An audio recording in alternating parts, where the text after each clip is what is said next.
Hey, what's going on, everyone? This is Walt here from Down the Block Sports, and today I want to talk about the NFL. The New York Giants have officially released James Bradberry. What I want to talk about today is where Bradberry could end up next. Again, I'm Alex Walt. This is Down the Block Sports. Don't forget to like this video and subscribe to the channel for more of my exclusive content. Before we get into our 5 teams that should sign James Bradberry, let me introduce my guest for the show tonight, Kyle Russo from Review and Preview Sports. Kyle, welcome. It's no surprise that Bradberry is now a free agent. Unfortunately, Alec, it is no surprise. Bradberry was definitely one of the best defensive players these last 2 years for the Giants, but due to cap reasons, they were unable to make a trade. I read a report saying that the Texans were the closest team in order to make a trade with the Giants, but things fell through due to contract reasons and negotiations. So James Bradberry becomes a free agent, and somebody's going to get a really good corner. Yeah, he's one of the better corners in the league, has great experience as well. So, Kyle, let's talk about 5 teams who could trade for Bradberry. Let's start with your number 5 team for the free agent corner. So, Alec, my number 5 team right now for James Bradberry would be the Kansas City Chiefs. You know, they have Rashad Fenton, they have L'Jarius Sneed, they just drafted a Trent McDuffie, but as far as I'm concerned, L'Jarius Sneed has kind of been like a hybrid type player. Played more safety with the Chiefs because they were able to afford that, having Charvarius Ward in the secondary. But now that he's gone because he's in San Francisco, the Chiefs are apparently engaged on a Bradberry potential acquisition because they need him desperately. Because right now, as far as I'm concerned, on this roster, Trent McDuffie, the first round pick, is the number 1 corner on this team. And if you could have a veteran-like presence like James Bradberry, who's very solid to solidify up that secondary, because they also acquired a Justin Reed from the Texans to play safety for them as well, that would really help this Chiefs team out, especially in an explosive AFC West where you got the likes of a Russell Wilson and a Justin Herbert throwing the football and a Derek Carr. So need to solidify that secondary up, and I think James Bradberry would definitely be somebody on the radar. My number 5 team as well is the Kansas City Chiefs. Obviously, if you're speaking to a free agent, you can market the ability to win a Super Bowl with Patrick Mahomes at quarterback. Obviously, the Chiefs have the credibility to mention that. You also talked about some of the offenses the Chiefs are going to face this year. It includes receivers like Jerry Jeudy, Cortland Sutton, Keenan Allen, Mike Williams, Devontae Adams. You want to go back into the you want to potentially play in the playoffs this year if you're the Chiefs, who I still think is going to make some noise there in the AFC West. You're going to have to stop some awesome offenses like you mentioned already. So I don't think they have the cornerback depth right now to compete with some of these offenses. They have some salary cap room to work with here. So I think Bradberry would make a ton of sense for the Kansas City Chiefs. Let's hope we don't have the exact same order for the rest of our top 5 here. Kyle, who is your number 4 team for James Bradberry? So my number 4 team here for James Bradberry is going to be the Washington Commanders. And when I look at the Washington Commanders, the reason why I list them as a team that could be active is because that secondary, we saw in Ron Rivera's first season, the defense came on the scene and was absolutely incredible second half of the season. And this past year, they were probably the most disappointing defense in all of football. Now, they had a draft. They didn't address the defense that much, and they have guys like William Jackson. They have guys like Kendall Fuller. But as far as I'm concerned, that secondary, outside of Kendall Fuller at the cornerback position, William Jackson in his first year with the team wasn't so great. Again, this was a 3-year deal. I believe last year was his first year with the team. But you got to remember, James Bradberry was there in Carolina when Ron Rivera was the head coach. So you have that sort of connection there, and not being able to being able to afford the like of staying within the division, going to a team that should be semi-competitive in the NFC East, and not being able to afford the likes of not moving too far away from where you are right now, from Jersey to Washington or from New York to Washington. I think it makes sense geographically as well. So being that you have the head coach there, have a little bit of a successful team there, and also they need a corner, I think this could be a landing spot for James Bradberry. Yeah, when I look at the number 4 team, and I will possibly mention the Washington Commanders late in the show. My number 4 team is the Cincinnati Bengals, because why not? They were the team that won the AFC last year. They're in a division that includes quarterbacks like we'll eventually see Deshaun Watson in Cleveland. We'll eventually see Kenny Pickett with the Pittsburgh Steelers. Lamar Jackson is returning for the Baltimore Ravens, even though his receiving core got a little bit worse at the NFL draft.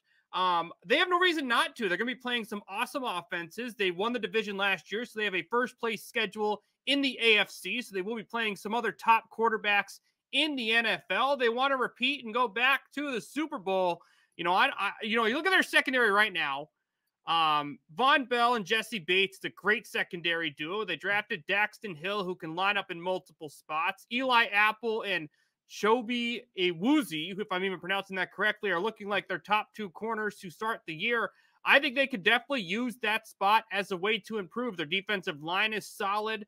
Their linebacking core is solid. Their offense is obviously one of the better in football, and they did a ton to improve the offensive line. So if I could see a spot they could improve here, it's corner, and they could definitely benefit from that in a division where really, well, it depends how many games, of course, Deshaun Watson plays, if at any at all, in 22. Almost all four teams. Yeah, I think the Steelers could be a little bit more on the bottom end of this division, specifically in Kenny Pickett's first season, but that's a division you can't really predict. Yeah. All those teams can really line up in multiple spots. So I think an area the Bengals could improve is corner. And with a potential number one corner on the free agent market, I see no reason for them to not target James Bradberry. Kyle, who's your number three? So my number 3 team, Alec, is going to be the Las Vegas Raiders, and they traded for Rockison with the Indianapolis Colts. Obviously, as we know, in the season of which the Raiders had just a cluster and downfall of obviously coaching staff and players as well. In the midst, one of those players being Damon Arnett, who was their first round corner just in 2019, I believe, or 2020. So losing him after releasing him due to off the field issues, they trade for Rockison for Yannick Ngakoue. We know that front seven is pretty solid for the Raiders. They add a Patrick Graham, which also has that connection with James Bradberry, helped him get to the Pro Bowl in their first year together back in 2020. So I think with that connection, and obviously, again, we talked about in that division when talking about the Chiefs, right? You're never going to have enough secondary pieces, especially when you look at the quarterbacks in that division. And the Raiders, especially after all the moves in which they've made, all the acquisitions in which they've had, because I think they've had a stellar offseason. Unfortunately, I think when you do the breakdown, there's an argument to be said that even as great as they are, they may be the worst team in that division. And what makes them one of the worst teams in that division is their defense, especially lacking the secondary. So to land a James Bradberry, who already has a connection with Patrick Graham, would be so huge for this team. And that's why I think that's a potential landing spot. Yeah, the Raiders are a team I could mention very soon as well. But for number 3, Kyle, I have the Philadelphia Eagles, because how NFC East would it be to take another player from an NFC East team? The Eagles have made some moves this offseason. They've been one of the more exciting teams. Offensively, they added A.J. Brown to pair with Devontae Smith. Defensively, they drafted Jordan Davis early in the 2022 NFL draft and stole Nakobe Dean in the 3rd round. You look at their defense, they have Darius Slay, who's a solid outside cover corner. But when you look at the rest of the defense, it's Zach McPherson, Avonte Maddox. They could definitely use an upgrade at the number 2 corner position. Plus, Bradberry has experience in the division. He's lined up against some of the top receivers already in the division. We're talking about CeeDee Lamb, Terry McLaurin. I don't know who the Giants' number 1 receiver is right now, because they're not the healthiest at the position, specifically last year. So that's more of a wait and see in that situation. But Darius Slay and James Bradberry sounds like a nice duo. The Eagles have some wiggle room, even though they have spent a lot of money this offseason, more offensively, adding the huge contract with A.J. Brown. But a number 2 corner is a massive need for the Eagles, and going after Bradberry would sure up a defense that should improve a lot going into next season. Agreed. Absolutely agree. And Alec, to continue on this trend, I guess I'll transition right into my second team, and I'll bank right on your third team. That would be the Eagles for me as well. Again, geographically makes sense, staying within the same division. Eagles loaded up on defense in this year's draft class. In the offseason, they arguably may have landed one of the top tier defensive players in Hassan Reddick from the Carolina Panthers. They signed him to a nice 3-year contract to be a really, really good pass rusher at the linebacker position. And they lost to Stevie Nelson this offseason. They lost him to the Houston Texans. So to add a James Bradberry alongside a Darius Slay would be huge for this team and really solidifying themselves, because to be quite honest with you, I think if they make a move like that, for me, I don't know how you feel about them. They're already, in my in my depth chart, I think they're the best team in the NFC East right now. I think if they make that kind of move, I think that solidifies themselves as the number one team in the NFC East. Yeah, I mean, their offense looks a hell of a lot better with A.J. Brown. I think we both agree that the Eagles should absolutely get on the phone with the agent for James Bradberry. My number 2 team is your number 3 team with the Las Vegas Raiders. And, I like the moves they've made this offseason. They needed to improve at wide receiver. They added the best wide receiver Yeah. in the National Football League. They didn't make much impact at the draft because they added Devontae Adams. Look at their defense. They have one of the best pass rushing duos, if not the best, in the NFL with Max Crosby and Chandler Jones. You want to complement the pass rush with a good secondary. I don't exactly think theirs is the best right now in the NFL. They're going to be playing some of the best offenses in the league. There's going to be a lot of situations where teams are passing on them. You want to face Russell Wilson. You want to face Justin Herbert. You want to face Patrick Mahomes, even though his receiving core is worse than last year after trading Tyreek Hill. You still have to face some of the best receivers in the National Football League. They will have to be creative because I think Bradberry will sign a nice contract. And, they did spend a ton of money this offseason signing Derek Carr, as well as, Chandler Jones, like I mentioned, and Devontae Adams getting that long-term deal. They will have to get creative and cut someone to make a little more space to sign him, but I'm not buying that Trayvon Mullen, Rock Ya-Sin, Anthony Everett, Darius Phillips, Nate Hobbs are going to get the job done against some of the top quarterbacks in the NFL. So if the Raiders want to legitimize themselves as a contender in that division, I think they have to improve in their secondary. We all know they'll score points this year. Their offense looks extremely nice with Adams at wide receiver, but it also looks like teams will be able to score on them. So, Kyle, your number 1 team for James Bradberry. So my number 1 team, and Alec, this might come as a little bit of a head scratcher, but the Buffalo Bills, right? I think that in all honesty, I think they might have the best team all around in the entire NFL, but where they lack is that secondary a little bit. And you saw it last year. Forget about that 13-second play against the Kansas City Chiefs.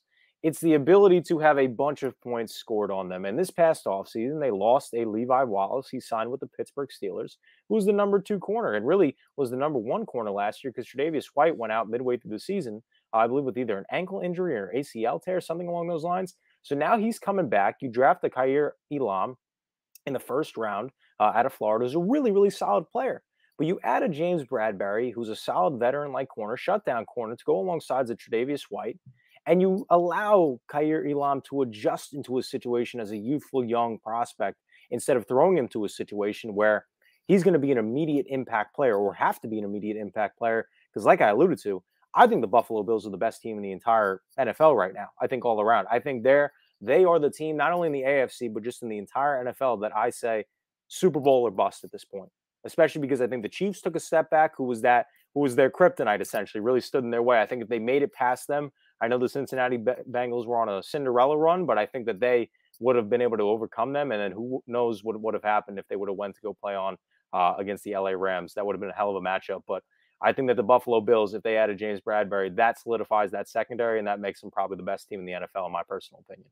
Yeah, I mean, the Buffalo Bills are nasty. Plus, their front office is familiar with Bradberry, with their past time with the Carolina Panthers. A reason I don't have Buffalo is because, in my opinion, if you're going to use a first-round pick on someone, your expectation is for him to start in year 1. So they have that cornerback duo set on a very good defense. My number 1 team is also someone who's familiar with Bradberry because of his past experience in Carolina, and that is the Washington Commanders.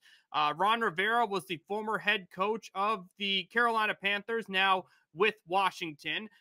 He is known for going after some of his former Carolina Panthers players. And plus, you look at their defense right now, William Jackson, Kendall Fuller there. It's not terrible, but they could definitely use an upgrade there on the outside. We have mentioned some of the receivers in the NFC East. Now you can add A.J. Brown to that as someone they're going to have to match up now twice a year alongside Devontae Smith. So the Eagles offense is much better. We can't forget about the Cowboys, even though they traded Amari Cooper I still think they'll be extremely productive offensively. So when I look at Ron Rivera, I think he could use his relationship with Bradberry as well. You see him adjusting to that Washington defense. He already played in it. Yeah. Yes, there obviously are some changes, but I think that adjustment in a division he is familiar with would be beneficial for Bradberry. So again, my 5 teams who I believe should sign James Bradberry. Number 5, the Kansas City Chiefs, followed by the Cincinnati Bengals, Philadelphia Eagles, Las Vegas Raiders, and Washington Commanders. Kyle, your 5? My 5, Alex. So I have the Chiefs at 5. I believe that I want to say I had the Commanders at 4. I had the Raiders at 3. I had the Eagles at 2. And then I had the Buffalo Bills as my number 1 team in terms of getting a James Bradberry this offseason. So, Kyle, before I let you go, how can our listeners here follow you on social media and keep up with Review and Preview Sports? So on social media, at Kyle Russo 612 on Instagram, and then on Review and Preview Sports, which Alec has alluded to. Every Wednesday night Facebook Live show talking all things sports between obviously NBA playoffs, NHL playoffs. Just did a lot of draft stuff these past 2 weeks. Did probably 9 hours worth of content between days 1 and days 2. So some excellent stuff out on the Review and Preview platform. And it's a network as well. Review and Preview, the main show on Wednesday, but we got a multitude of shows throughout the week. So make sure to stay updated and make sure to subscribe to Review and Preview Sports on Facebook, as well as on our YouTube channel as well at Review and Preview Sports. But that's where you can find me if you like what I've said. Awesome. Well, Kyle, thank you again, as always, for joining me on the Alec Walt Show. Absolutely, man. All right, well, that's it for this episode of the Alec Walt Show. I'm Alec Walt alongside Kyle Russo. What do you think of James Bradberry? Where do you think he should sign in free agency? Feel free to give me your thoughts in the comment section below. Also, don't forget to like this video and subscribe to the channel for more of my exclusive content. Thank you, everyone, for tuning in, and we will see you very soon.